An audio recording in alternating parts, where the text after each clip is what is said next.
bendición y para hacer esta jornada de meditación, las dos meditaciones que vamos a hacer relacionadas con la festividad de estos días. Y nada, gracias a Marina también porque está aquí con nosotros. Es un honor tenerla aquí.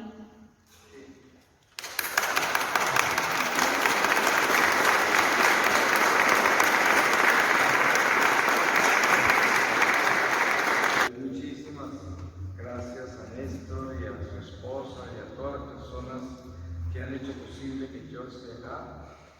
Son varias, no alcanzan a nombrarlas a todos, al señor párroco. Y es para mí una alegría estar de regreso aquí en Tenerife. Ya siento como venir a ver a mi familia en Dios, nuestra familia de la iglesia. He sido invitado a compartir con ustedes como primera reflexión la razón por la cual nosotros los católicos no consideramos que Halloween es algo que debamos practicar. Sabemos que hay muchísimas reflexiones sobre esto de gente muy docta en la iglesia, mucho clero y muchos laicos muy educados. Yo no soy un teólogo ni soy de los educados, pero les puedo compartir mi experiencia espiritual y la visión que tengo pues, de estas batallas que la iglesia tiene en un mundo que está gobernado por fuerzas que no podemos ver, como dice San Pablo, que nuestra batalla no es con carne y sangre, no es entre nosotros, sino con los espíritus que rondan los aires, el príncipe del aire, Satanás y todos los principados y poderes de la oscuridad. Y sabemos que de eso se trata y sobre eso les hablaría. Voy a pedirle al Espíritu Santo su palabra para que en esta palabra nos inspire. Voy a leerles a ustedes de la epístola a los Efesios en el capítulo 4 desde el versículo 17. La vida nueva en Cristo. Por tanto, os digo y os aseguro esto en el Señor, que no viváis ya como viven los gentiles, según la vaciedad de su mente, obcecada su mente en las tinieblas y excluidos de la vida de Dios por la ignorancia que hay en ellos y por la dureza de su corazón, los cuales, habiendo perdido el sentido moral, se entregaron al libertinaje hasta practicar con desenfreno toda suerte de impurezas. Pero no es así como vosotros habéis aprendido a Cristo, si es que habéis oído hablar de Él y en Él habéis sido enseñados conforme a la verdad de Jesús. Despojaos en cuanto a vuestra vida anterior del hombre viejo que se corrompe siguiendo la seducción de las concupiscencias. Renovad el espíritu de vuestra mente y revestidos del hombre nuevo, creado según Dios en la justicia y santidad de la verdad. Por tanto, desechando la mentira, decid la verdad unos a otros, pues somos miembros unos de otros. Si os airáis, no pequéis. No se ponga el sol mientras estéis airados, ni deis ocasión al diablo. El que robaba, que ya no robe, sino que trabaje con sus manos, haciendo algo útil para que pueda socorrer al que se halle en necesidad. No salga de vuestra boca palabra dañosa, sino la que sea conveniente para edificar según la necesidad y hacer el bien a los que os escuchen. No entristezcáis al Espíritu Santo de Dios, con el que fuisteis sellados para el día de la redención. Toda amargura, ira, cólera, gritos, maledicencia y cualquier clase de maldad desaparezca de entre vosotros. Sed amables entre vosotros, compasivos, perdonándoos mutuamente como os perdonó Dios en Cristo. Sed pues imitadores de Cristo como hijos queridos, y vivid en el amor como Cristo os amó y se entregó por nosotros como oblación y víctima de suave aroma. La fornicación y toda impureza o codicia ni se menciona entre vosotros, como conviene a los santos, lo mismo que la grosería, las necedades o las chocarrerías, cosas que no están bien, sino más bien acciones de gracias, porque tener entendido que ningún fornicario o impuro o codicioso, que es como ser idólatra, participará en la herencia del reino de Cristo y de Dios. Que nadie os engañe con vanas razones, pues por eso viene la ira de Dios sobre los rebeldes. No tengáis parte con ellos, porque en otro tiempo fuisteis tinieblas, mas ahora sois luz en el Señor. Vivid como hijos de la luz, pues el fruto de la luz consiste en toda bondad, justicia y verdad. Examinad qué es lo que agrada al Señor y no participéis en las obras infructuosas de las tinieblas, antes bien denunciadlas. Solo el mencionar las cosas que hacen ocultamente da vergüenza, pues al ser denunciadas salen a la luz, pues todo lo que queda manifiesto es luz. Por eso se dice: despierta tú que duermes y levántate de entre los muertos y te iluminará Cristo. Palabra de Dios. Alabamos, Señor. Pues yo creo que esto que nos da el Espíritu Santo, porque pues yo no escogí esta palabra, es una guía para este tema, porque precisamente debemos entender que cuando nosotros denunciamos algo como el Halloween, tenemos que cuidarnos de que no aparezcamos en una plataforma de fanatismo ni cosas que no tienen razón, porque es muy común que de repente la religión nos pueda llevar a los extremos, a la radicalidad, que es lo que asusta a la gente, lo que aleja a la gente de la iglesia a veces. Pero hay cosas que son malas y que hacen daño y que destruyen. Y esas son las que denunciamos. Por eso San Pablo en este pasaje nos está enseñando que las cosas que son malas hay que denunciarlas y tenemos que alejarnos de ellas, y también de la gente que no quiere cambiar y vive en el mal. También orando por ellos y esperando que Dios les dé la gracia de cambiar su rumbo y sus corazones, partimos de la confianza que podemos tener con ellos, no del amor. Pero no podemos estar mezclados con gente que no ama a Dios, que no obedece a Dios, y que quizás muchos de nosotros fuimos así en un momento dado de la vida. Yo fui uno de ellos, y sabe uno que cuando uno está en el mal, pues es malo, no hay que confundirse, es la verdad. El que anda en pecado total no es bueno. ¿Cómo va a ser bueno si está en manos del demonio? Y el demonio es el que maneja su vida. Por eso uno tiene que tener muy claro dónde está el bien y dónde está el mal. Y el bien está en la gracia. Jesús fue muy claro. En un momento dado, el Señor estaba hablándole a una multitud y llegaron algunos de sus discípulos a anunciarle que su madre y sus hermanos lo buscaban. Y el Señor dijo, y aprovechó ese momento para enseñar esto, él dijo: mi madre y mis hermanos son los que hacen la voluntad de mi Padre. Entonces con esto nos enseñó que todos somos llamados a la salvación y debemos desearnos que todos nos salvemos. Cuando yo cruzo las calles entre extraños, pues en mi corazón debe haber un sentimiento de deseo para que todos se salven, aún todos esos que no conozco y que cruzan mi vida por un instante, porque así debe ser mi corazón. y ese tipo de inclinaciones debe tener. Pero eso no quiere decir que entonces yo me voy a mezclar y a compartir mi vida íntima y mis amistades con aquellos que no obedecen a Dios, que no quieren a Dios, que no quieren saber nada de Dios, porque ese es otro camino. Ahora, sabemos que oraremos por ellos, pero no nos mezclaremos con ellos. Entonces, ¿qué sucede? La cultura.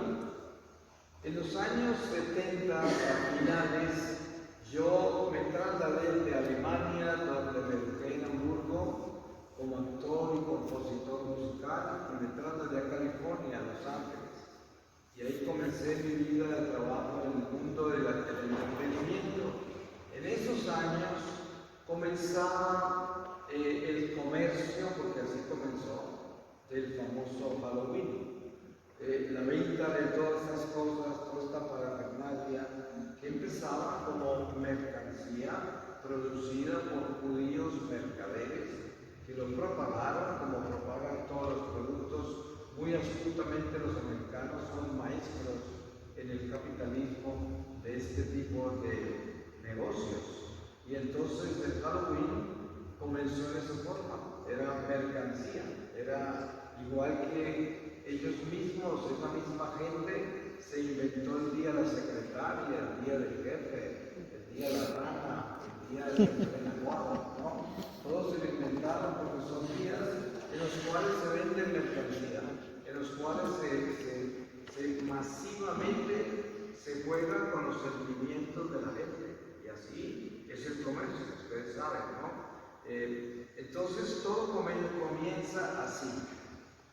Al mismo tiempo, sabemos que hay tradiciones como el Halloween, ¿no? Que son tradiciones que han habido en Europa de muchos siglos, especialmente en Irlanda era muy conocido esa celebración, que no es Halloween, y que es una celebración católica, que tiene que ver con una víspera y una preparación para el día de hoy, para el Día de Todos los Santos. Es parte de la liturgia. Pero entonces, en el mundo todo se convierte en oportunidades para el bien o para el mal. Hay una prueba de eso, por ejemplo, esta. Ustedes saben que esto es un instrumento, y este instrumento es para el bien y para el mal. Es una herramienta, y todo en este mundo es así. Es una herramienta para el bien o para el mal. Entonces, la mercancía, por decirlo así, del Halloween, también se convirtió en una mercancía esotérica, ocultista, satanista, cosmológica, y la utilizan muchísimas fuerzas de la oscuridad. Pero no porque el mismo Halloween haya sido inventado por esos cultos, sino porque esos cultos entraron a utilizar el Halloween por ser un momento masivo y poderle llegar a masas de gente. Y entonces empezaron a inyectar sus cultos y sus prácticas en un día donde hay una sintonía universal.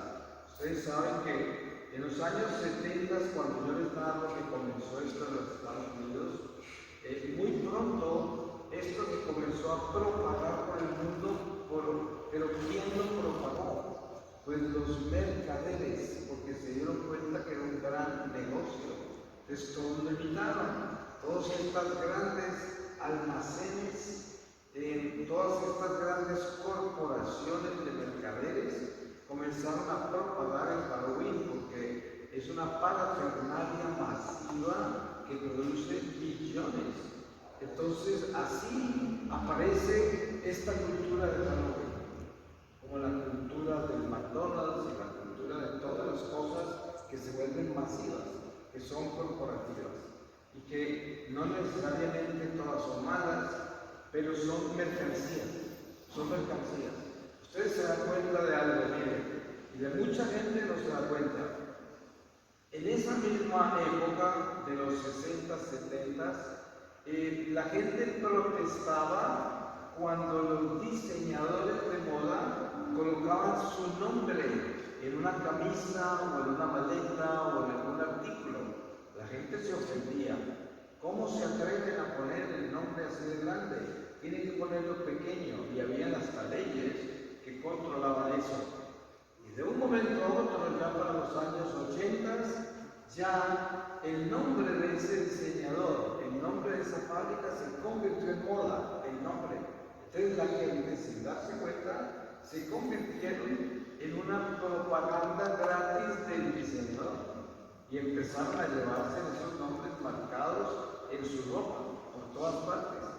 Entonces hoy la humanidad anda haciéndole publicidad a todo el mundo gratis y les parece que eso es parte de una revolución cultural, de una moda, de algo bueno, algo que se hace, que está de moda, y esa palabra está de moda es algo comercial también, porque eso se lo inventaron los mismos mercaderes, porque las publicidades salían, está de moda hoy andar descalzo, o usar estas sandalias, o colocarse en este par de medias, y esto es lo que esta sociedad consumista ha hecho.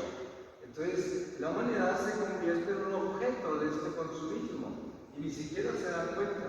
Son como los tatuajes. Miren que sin intención de demonizarlos, porque yo no demonizo las cosas. A mí me parece que cada uno puede hacer con su cuerpo lo que quiere. Dios nos dio la libertad. Si usted quiere convertir su cuerpo en una pared de graffiti, eso es problema suyo, ¿no? Son decisiones personales.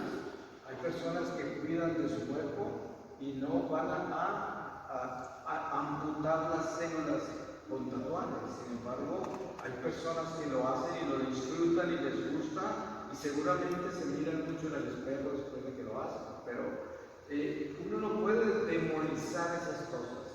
Sin embargo, nos damos cuenta la dimensión de la cultura, la dimensión del consumismo está de moda, esa es la palabra.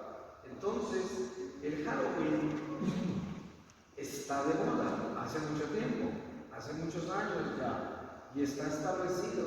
Y entonces ya en los colegios, en las universidades, en las empresas, en las familias, decir que el Halloween no es bueno es fanatismo. Es que entonces ya nos estamos saliendo de los carriles y estamos exagerando porque todo el mundo lo hace.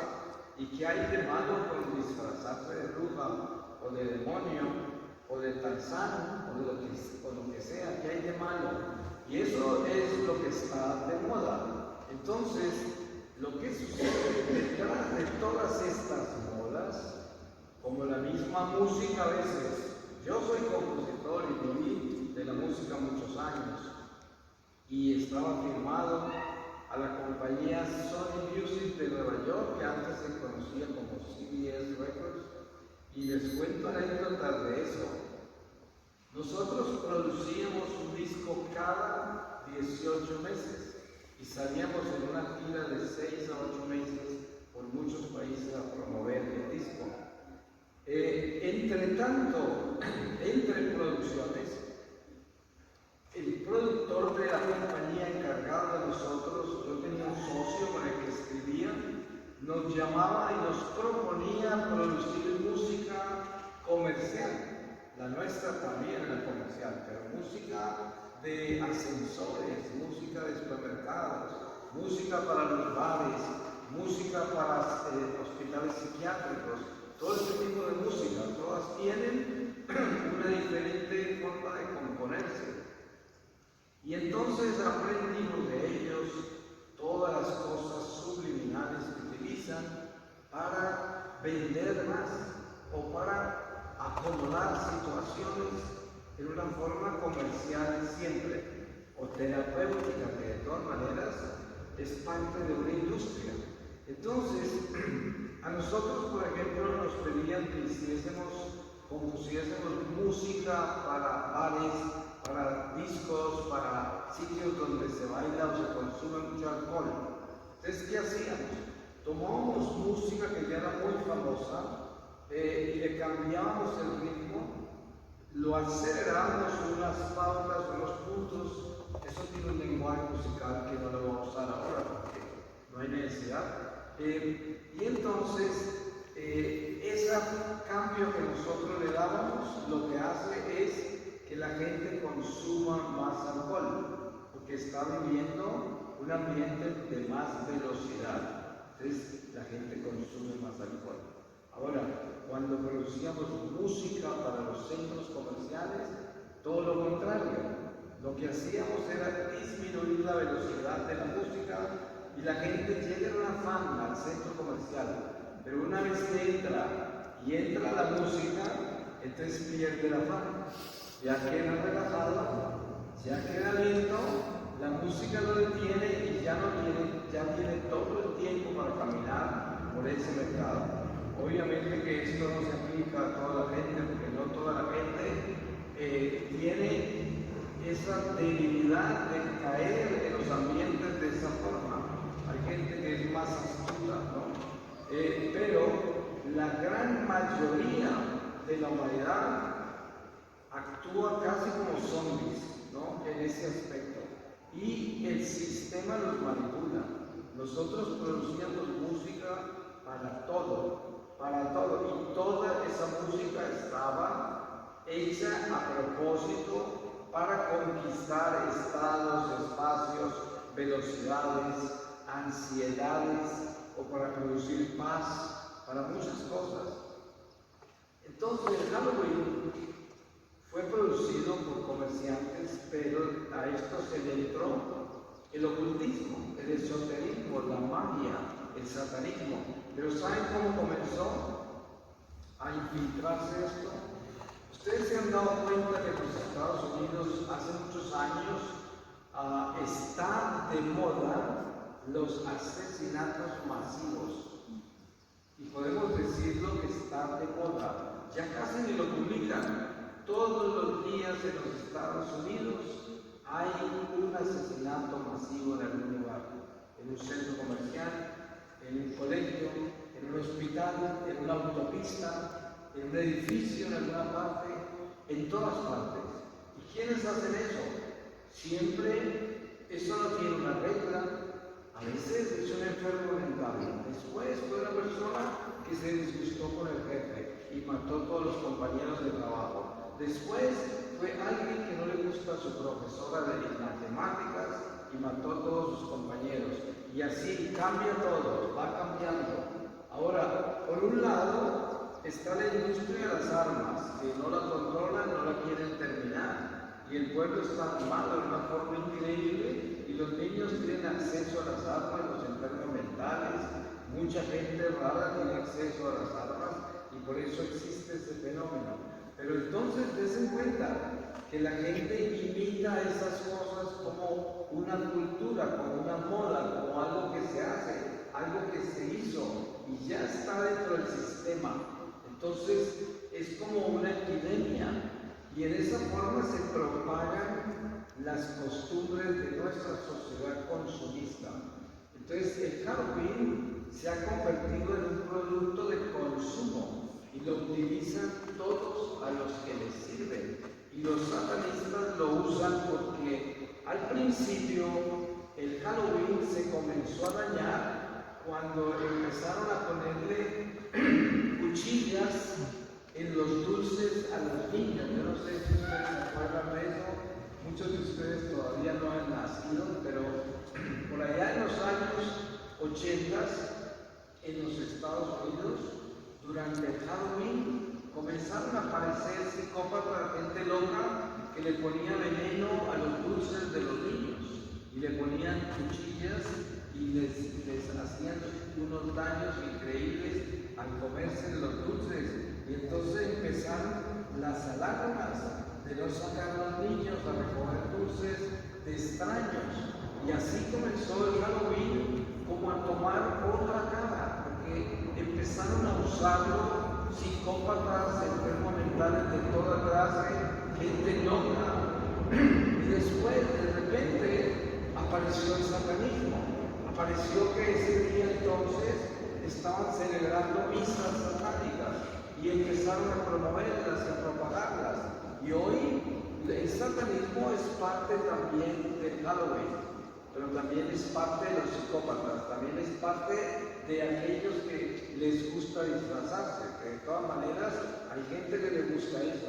Y cuando miramos esto con una perspectiva cristiana, nos damos cuenta que vivimos en una sociedad que tiene muchos problemas morales, una sociedad que perdió todos los valores, una sociedad que perdió los principios cristianos y por lo tanto todos los brotes culturales, comerciales son aprovechados por gente inescrupulosa, gente que únicamente le interesa tomar ventaja a lo que propaga, lo que profesa, lo que practica, lo que vende, y está en las manos de un mundo sin Dios que utiliza todo para hacer el mal y todo para las ventajas personales diferentes de cada uno o de cada industria. Dese cuenta la guerra. Las guerras, ¿qué son? Ventas de armas, es lo que son. Ustedes se dan cuenta de qué se trata la guerra de Ucrania y Rusia y de qué se trata todas las guerras en este momento. Están ensayando a ver cuál es el cañón que más duro da, cuál es lo que más explota, a quién le siembran más miedo para que compre armas, a quién le crean monstruos y demonios para que se defiendan. Y esto todo es un juego que al final es el diablo, porque dense cuenta que todo esto lo maneja Satanás, todo, absolutamente todo lo que es malo, todo lo que se usa contra la maldad, lo que le hace daño al hombre, todo viene del mal. Entonces, hay mucha gente que dice que hablar de Halloween es simplemente satanizar todo y mucha gente se ofende por eso. Por eso yo cuando hablo de Halloween no vengo a demonizarlo, sino que vengo es a concientizar lo que eso significa desde todos los aspectos, no simplemente desde el aspecto del grupo, del satánico, de las misas y los sacrificios de niños y todo esto que hay, que sí hay, que sí existe. Pero lo que pasa es que nosotros no podemos sacar las cosas fuera de contexto. Esto también envuelve otros factores, factor cultural, comercial, capitalista, factores de manipulación, factores que tenemos que reconocer nosotros que estamos en una sociedad de consumo que no tiene absolutamente ningún escrúpulo, y entonces, claro, nos damos cuenta el daño tan inmenso que le hicieron los diseñadores homosexuales a la mujer. Ustedes se dan cuenta que esto nació en Italia, en Milano, cuando se impuso en las modelos las mujeres extremadamente delgadas, que no son esculturales, sino todo lo contrario, mujeres tan delgadas que las conocían como un gancho de ropa, así las llamaban, ¿no? Porque se convirtieron casi en esqueletos. Y la razón por la cual hicieron eso son por dos causas. Una, primero, para que la mujer no sea la atracción de la ropa que ellos quieren vender, de la nueva moda que quieren imponer, sino porque la mujer sea como una parte de un armario, es un gancho donde se cuelga esa ropa y que camine para exhibirla.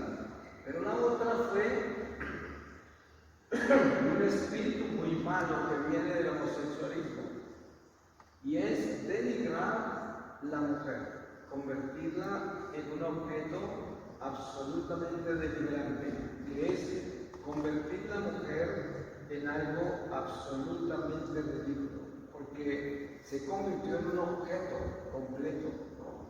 Y se le perdió la dignidad a la mujer y se convirtió en un fenómeno en el cual la La adolescencia que busca la identidad comenzó a perderse dentro de esa imagen y nació todas estas enfermedades que ya ustedes conocen, de las niñas que dejaron de comer, que vomitaban después de comer, la anorexia, y todo esto nació de eso. Y yo conocí famosos diseñadores en California, que eran amigos de mis amigos, y no voy a mencionar sus nombres, eran muy poderosos y no se imaginan en la forma que ellos se burlaban de la gente, de lo que hacían con sus diseños, y en la forma que manipulaban a las mujeres, la forma que manipulaban el comercio y la forma en que ellos vendían sus exhibiciones. Y todavía lo siguen haciendo, porque esto se impuso en nuestra sociedad. Y cuando miramos estos fenómenos culturales, nos damos cuenta que Halloween es simplemente parte de toda esta descomposición social en que vivimos, de una sociedad enferma, completamente perdida en la inmoralidad, completamente perdida de Dios, que no tiene a Dios, y por lo tanto no hay amor, no hay respeto por la vida, se ha perdido el sentido de hombre y mujer, y esto lo sabemos, porque la misma Virgen de Fátima le reveló a Lucía que la batalla más grande que iba a vivir la iglesia en estos tiempos era contra la familia, porque el demonio se iba a dedicar a destruir la familia. Y no creo que ninguno de ustedes que está presente acá ignora de que esta es una de las calamidades más grandes que tenemos. El demonio nos ha traído la alternativa de la familia, que es hombre con hombre, mujer con mujer. Ahora se casan 3, a veces se casan 4. Ahora tenemos las ideologías de género, transespecies, gente que cree que son un caballo o un gato y los apoyan y los alimentan así y los visten así, y sus padres son orgullosos de que sus hijos se creen caballos, y estas son cosas que se consideran normales en nuestra sociedad. Hace 20 años ya estaba en un pueblo pequeño del estado de Ohio en los Estados Unidos, y al final de la charla estaba hablando del escándalo que era entonces, que apenas comenzaba esto, de los matrimonios gay que adoptaban niños. Y yo les dije, ¿saben qué? Ustedes están muy escandalizados con esto, pero prepárense, porque ya vienen los hombres casándose con animales. Pues miren que yo salí de esa iglesia y el padre estaba absolutamente furioso conmigo. Y me dijo, nunca volverás a esta iglesia, aquí nunca te volveré a invitar. ¿Cómo te atreves a decir semejante barbaridad? Esto es un escándalo, abusaste la conciencia de mi parroquia. Y bueno, yo me fui. Yo no me voy a retractar de lo que dije, porque es algo que salió de mis labios y era inspiración y yo sabía que era verdad. Pues no pasó mucho tiempo y un día estaba en Miami, Florida, saliendo de una charla, era de noche, y timbró mi teléfono y no reconocí ese número, pero lo contesté con lo que casi no hablo. Y me dicen, Marino, yo no reconocí esa voz. Sí, ¿quién habla? Mire, soy el padre tal y tal. Y era muy tarde. Y me dijo, llamé a disculparme. Yo dije, ¿de qué padre? Digo, ¿usted se acuerda cuando estuvo acá y yo lo saqué corriendo de la iglesia? Porque usted dijo que un día íbamos a recibir la noticia de que un hombre se casaba con un animal. Y para mí ese fue el mayor escándalo y el abuso más grande que yo había oído. Pero hace unos minutos que estaba mirando las noticias, acaban de publicar un hombre en Alemania que se casó con su gato. Dice, y yo lloré porque usted lo había dicho. Y es verdad, pero la noticia decía que él no era el único. Él lo había hecho porque su tío se había casado también con su mascota. Y era ya costumbre en esa familia y además se lo aceptaban en esa sociedad. Y esto continuó, ahora ya es popular, ahora ya se casan hasta con un árbol. Ustedes seguramente han visto en Holanda la costumbre que hay de casarse con un árbol o de casarse consigo mismo. También hace poco una famosa cantante se casó con ella misma, se vistió con su vestido y se casó con ella misma. Y esto es lo que, ¿cómo dice?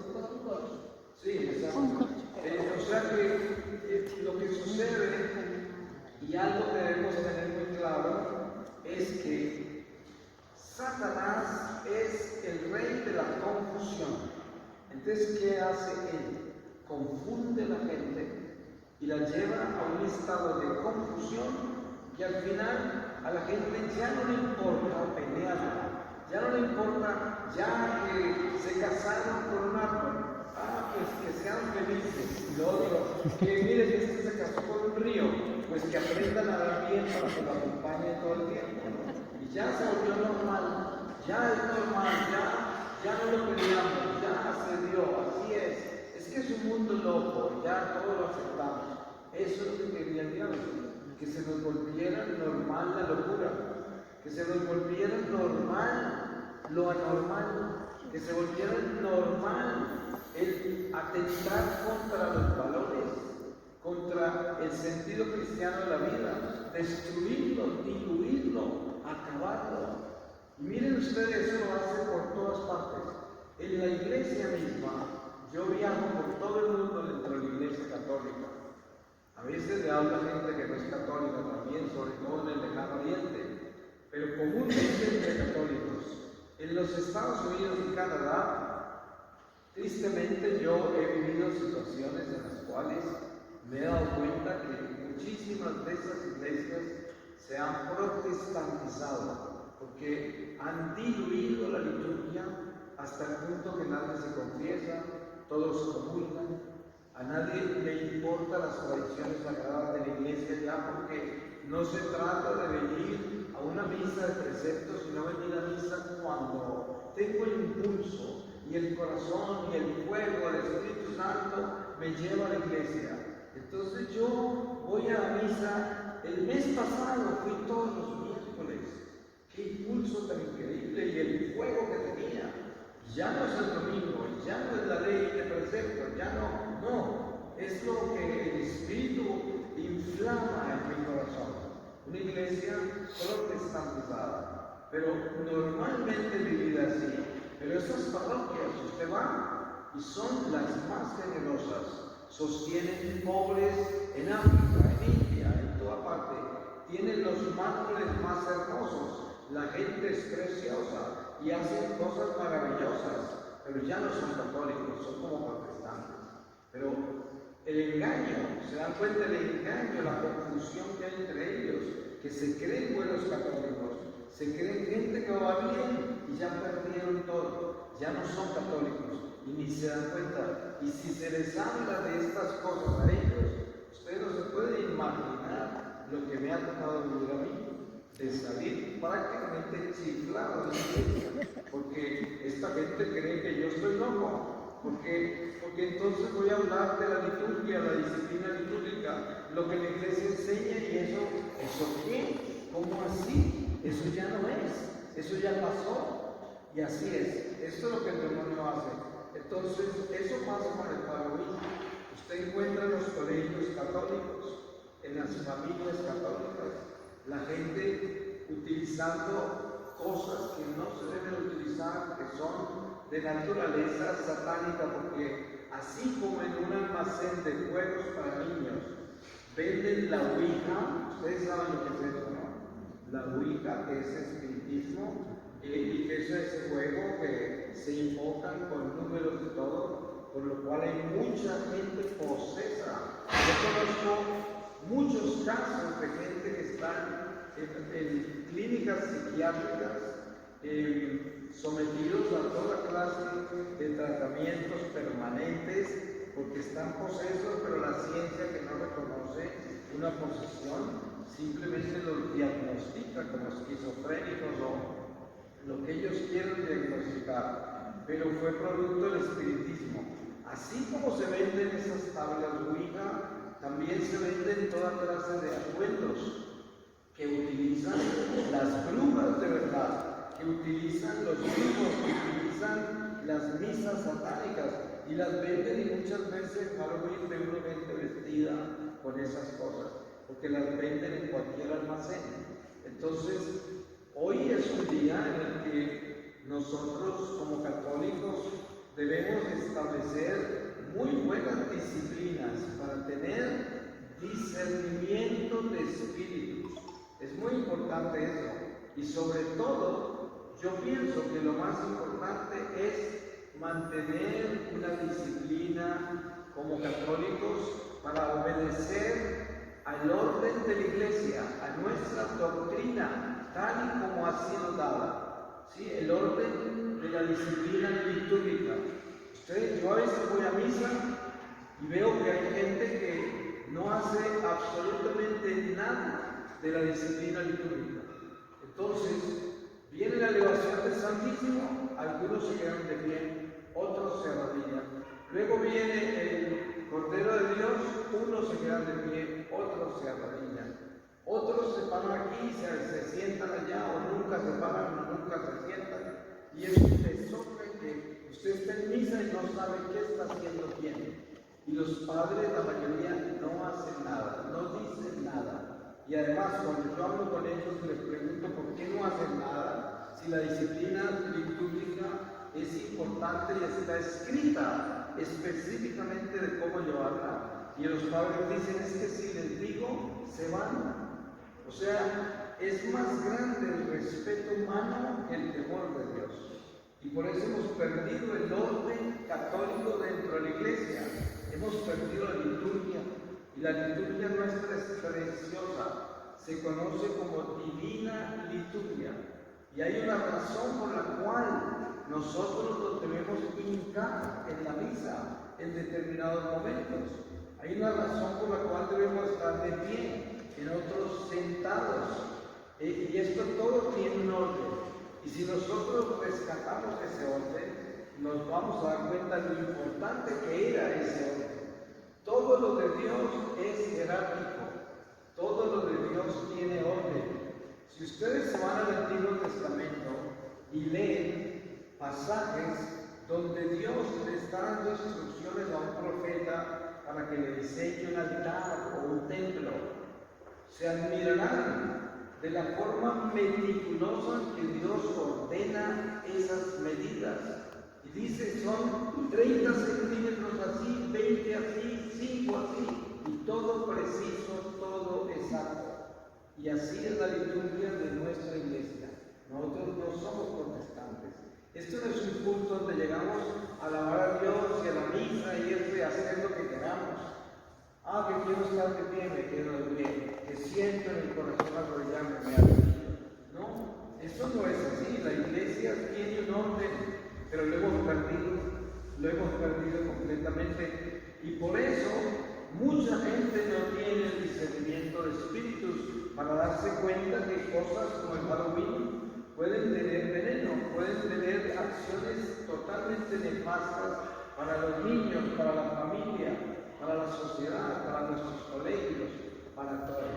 Entonces, sin el ánimo de demonizar a nadie, ni hablar como fanáticos, lo que tenemos que hacer es, como católicos, ordenarnos y ayudarnos.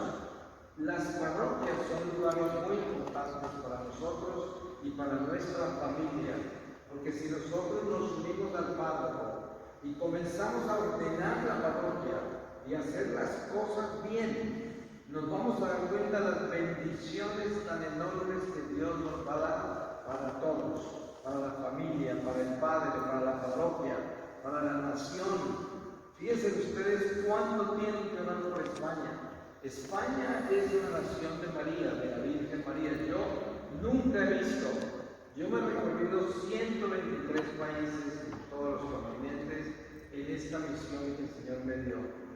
Nunca he visto un país más mariano que España. Nadie tiene las innumerables advocaciones de la Virgen.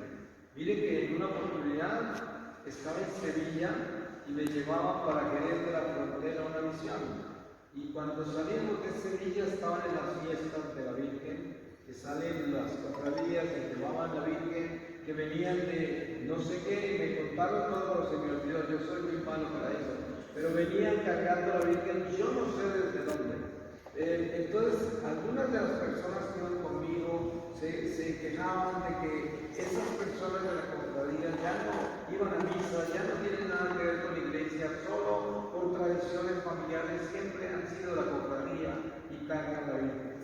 Pues ese día tuve una experiencia preciosa con la Virgen, porque la Virgen, yo estaba un poco confundido con eso, pero yo decía, pues aquí tiene que haber algo, porque es que el Señor, en una oportunidad cuando yo tuve el éxtasis de mi primera encuentro, cuando el Señor me rescató en Colombia en el secuestro, una de las cosas que el ángel guardián me mostró fueron las procesiones, y me dijo, el demonio se ha robado las procesiones porque le hacen mucho daño, porque las procesiones exorcizan los pueblos, limpian las naciones.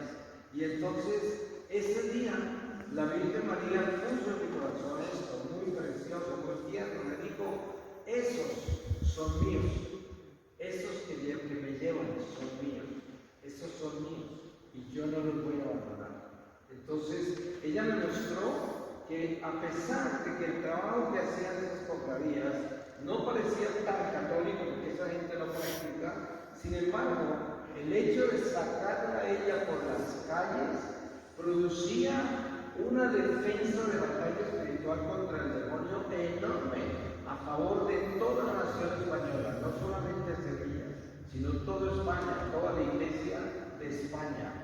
Y así fue como vi ese día la belleza de la fidelidad de Dios, porque yo estuve como trompeta mayor de la banda del colegio de mi pueblo de los 11 a los 14 años. Y el colegio siempre participaba en todas las procesiones, nos tocaba tocar en las procesiones, y yo iba a tocar trompeta en esas procesiones no porque yo quisiera, sino que tenía que hacerlo. Y sin embargo, cuando el Señor me mostró esas procesiones, místicamente en ese éxtasis, me mostró cómo Él me dio una gracia enorme por los 3 años que toqué trompeta en esas procesiones, sin que lo hubiera hecho con la intención de servirle a Él o a la iglesia. Pero al Señor, para Él, sí le serví. Y Él lo usó. Y con eso me defendió de grandes peligros. Eso mismo pasa con esa gente que carga a la Virgen en esas cofradías. Y que en ese momento ellos lo hacen con pasión y sienten lo que hacen. Después, pues la iglesia como que no existe para ellos, pero eso que están haciendo ahí es parte de un misterio increíble. Pero Dios es un Dios de justicia, y la justicia del Señor es muy misteriosa, muy misteriosa. Por eso es importante entender que la responsabilidad que tenemos es muy grande de defender nuestras naciones, nuestras familias, nuestra iglesia. España tiene un problema muy grande con el demonio, porque España ha llevado a Cristo a lugares inimaginables, lo llevó, y eso no lo perdona el diablo, lo tiene anotado, ¿no? Todo lo tiene anotado, y todo lo cobra, cada alma la cobra, ¿sí? Entonces, por esa razón vemos los fenómenos que hay de la fuerza del comunismo, del ateísmo, de todas las ideologías en la escena de esta nación querida de la Virgen. Pero hay algo importante que entender, que hablaba yo con una señora en Barcelona hace unos pocos días, y es que hay una economía espiritual en todo esto. Quizás nosotros no vamos a ver los cambios de España durante nuestra vida, porque esto va en batalla hasta el regreso de Jesús, y no sabemos cuándo regresa el Señor. Pero una cosa sí es seguro, así pase un siglo, Así pase lo que pase, esto dará la vuelta. Esto dará la vuelta. Toda esa gente que hoy está haciendo todo ese daño desaparecerá. Porque cada uno se va muriendo y eso se va acabando y va cambiando. Y la iglesia vuelve y toma fuerza. Entonces no nos tocará verlo en vida acá, pero nos tocará verlo desde donde vamos a estar. Si continuamos fieles a Dios, pasaremos a un nivel mucho más alto que este. Y desde ahí seguiremos en la batalla. Porque miren lo que el Señor me mostró.